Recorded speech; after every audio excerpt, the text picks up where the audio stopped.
Finally Apple launch করলো তাদের সেরা বাজেট আইফোন 16 বা SE4। অবিশ্বাস্য শোনালেও গতকাল অ্যাপেল আনুষ্ঠানিকভাবে উন্মোচন করলো এই নতুন আইফোন। কিন্তু দাম কত জানেন?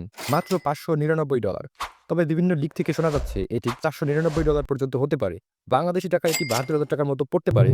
কিন্তু এই দামে কি সত্যি সেরা সবকিছু থাকছে? ভিডিওতে জানতে পারবেন আইফোন SE4 এর সকল ফিচার, দাম এবং বাংলাদেশে কবে আসতে পারে। পুরো ভিডিও জুড়ে সাথেই থাকুন যেন মিস না করেন কোনো গুরুত্বপূর্ণ তথ্য। ডিজাইন ও বিল্ড কোয়ালিটি প্রিমিয়াম নাকি বাজেট? আইফোন মানে প্রিমিয়াম, কিন্তু ফোনটির বর্তমান মার্কেট প্রাইস অনুযায়ী অ্যাপল কি সেই কোয়ালিটি ধরে রাখতে পেরেছে?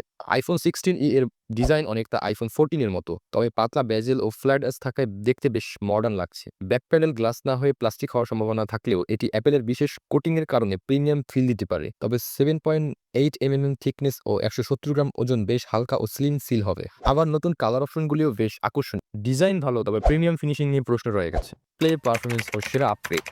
এবার আসলে পারফরমেন্সের কথা। আইফোন SE3 এর এলইডি ডিসপ্লের বদলে এবার থাকছে 6.1 ইঞ্চি সুপার রেটিনা XDR ও এলইডি ডিসপ্লে, যা বলতে গেলে বিশাল আপগ্রেড। তবে দুঃখজনকভাবে 60 হার্টজ রিফ্রেশ রেটই থাকছে, মানে স্ক্রলিং খুব একটা প্রিমিয়াম স্মুথ হবে না। কিন্তু HDR10 ও ডলবি ভিশন সাপোর্ট থাকায় ভিডিও দেখতে পারবেন একদম দারুণ। A18 চিপসেট থাকায় পারফরমেন্স হবে ফাটাফাটি, যেটা গেমিং এবং মাল্টি স্ক্রলিং এর জন্য বেশ চমৎকার। ডিসপ্লে ভালো, কিন্তু 60 হার্টজ একটু পুরনো মনে হবে। পারফরম্যান্স হবে একদম ফ্ল্যাগশিপ লেভেলের। ক্যামেরা কি DSLR রিপ্লেস করতে পারবে? ক্যামেরা নিয়ে অ্যাপল সবসময় সিরিয়াস, কিন্তু আইফোন 16 ইতে কি কোনো কম্প্রোমাইজ হয়েছে? পেছনে থাকবে 12 মেগাপিক্সেল ক্যামেরা, তবে বড় সেন্সর ও নাইট মোড আপগ্রেড করা হচ্ছে। ভিডিও রেকর্ডিং হবে 4K 60 FPS পর্যন্ত, যা এই বাজেটে বেশ দারুণ। কিন্তু আলট্রা ওয়াইড লেন্স থাকছে না, যা একটা মাইনাস পয়েন্ট হতে পারে অ্যাপেলের জন্য। তবে অ্যাপেলের সফটওয়্যার অপটিমাইজেশনের কারণে কম আলোতেও অসাধারণ ছবি আসবে।